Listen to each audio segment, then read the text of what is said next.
मैं मंडे के बाबात याका। Welcome to Achieve Mastery. दोस्तों, क्या आपने कभी खुद से पूछा है कि आप हर सुबह क्यों उठते हैं? आपकी जिंदगी का उद्देश्य क्या है? जापानी संस्कृति में इस सवाल का जवाब एक ही शब्द में छिपा है, इकिगाई। इकी का मतलब होता है जीवन और गाई का मतलब होता है मूल्य या उद्देश्य। यानी इकिगाई का अर्थ है जिंदगी का वो उद्देश्य जो हमें जीने की वजह देता है, वो कारण जिसकी वजह से हम हर सुबह मुस्कुराते हुए उठते हैं और अपनी पूरी ताकत के साथ दिन की शुरुआत करते हैं। लेखक हमें जापान के एक छोटे से द्वीप ओकिनावा ले जाते हैं, जिसे दुनिया में सबसे ज्यादा दीर्घायु लोगों का द्वीप कहा जाता है। यहाँ के लोग 100 साल से भी ज्यादा उम्र तक स्वस्थ और खुश रहते हैं। वे बूढ़े होते हैं पर थकते नहीं।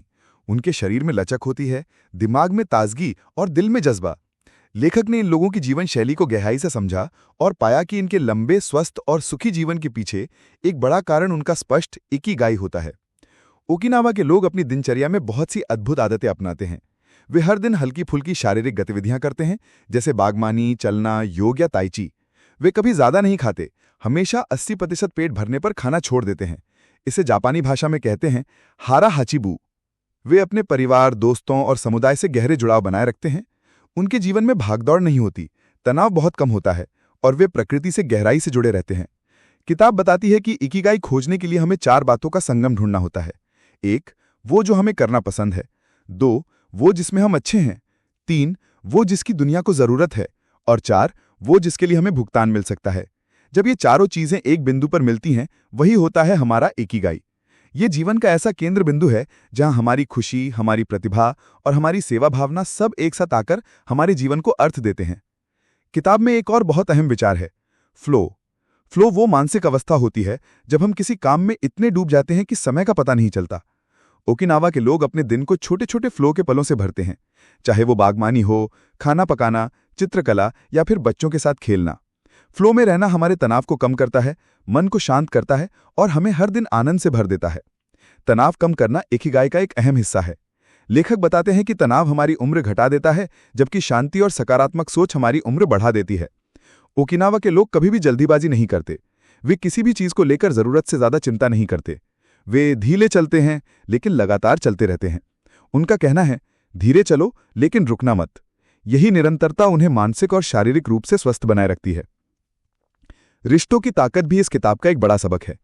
ओकिनावा के हर व्यक्ति का एक आजीवन समूह होता है, जिसे मुआई कहा जाता है। इसमें 5 से 6 दोस्त होते हैं जो बचपन से लेकर बुजुर्गी तक एक दूसरे के साथ रहते हैं। वे रोज मिलते हैं, एक दूसरे की मदद करते हैं और कठिन समय में एक दूसरे के साथ खड़े रहते हैं। ये भावनात्मक सुरक्षा उन्हें तनाव मुक्त रखती है और लंबी उम्र देती है। आहार और जीवन शैली भी उनकी दीर्घायु का एक बड़ा कारण है। ओकिनावा का भोजन बहुत हल्का, संतुलित और पौष्टिक होता है। ताज़ी सब्जियां और फल, सोया प्रोडक्ट जैसे टोफू और मिसो, हरी चाय, बहुत कम मांस और डेयरी और हमेशा 80% पेट भरने का नियम। इसके साथ वे रोज चलना, योग, ताइची और बागबानी जैसी हल्की शारीरिक गतिविधियां करते हैं। इससे उनका शरीर सक्रिय और स्वस्थ रहता है और वे बीमारियों से बचे रहते हैं। एक और खास बात यह है कि ओकिनावा के लोग कभी भी पारंपरिक अर्थों में रिटायर नहीं होते। वे उम्र भर कोई ना कोई सार्थक काम करते रहते हैं, चाहे वो खेती हो, कला हो या बच्चों को सिखाना। यही उनका इकिगाई होता है, जो उन्हें हर सुबह उठने की वजह देता है। लेखक कहते हैं कि रिटायरमेंट मानसिक मृत्यु की शुरुआत हो सकती है, इसलिए हमेशा कोई ऐसा काम करते रहना चाहिए जो हमें उद्देश्य और खुशी दे। जीवन में मुश्किलें आना तय है, लेकिन लेखक बताते हैं कि जो लोग दृढ़ता और लचीलापन यानी रेजिलियंस रखते हैं, वही आगे बढ़ते हैं। ओकिनावा के लोग कहते हैं, बांस की तरह बनो, झुको लेकिन टूटो मत। वे असफलताओं को सबक की तरह लेते हैं, खुद पर हंसते हैं और अगले दिन फिर से कोशिश करते हैं। यही मानसिकता उन्हें मानसिक रूप से मजबूत और शांत बनाती है। प्रकृति से जुड़ाव भी इकिगाई का एक अहम हिस्सा है। ओकिनावा के लोग हर दिन प्रकृति में समय बिताते हैं, बागबानी करते हैं, समुद्र किनारे टहलते हैं या खुले आसमान के नीचे बैठकर ध्यान लगाते हैं। प्रकृति उन्हें मानसिक शांति, रचनात्मकता और खुशी देती है। इकिगाई का मतलब हमेशा बड़ा उद्देश्य नहीं होता। कभी कभी ये बस छोटे छोटे आनंद में होता है।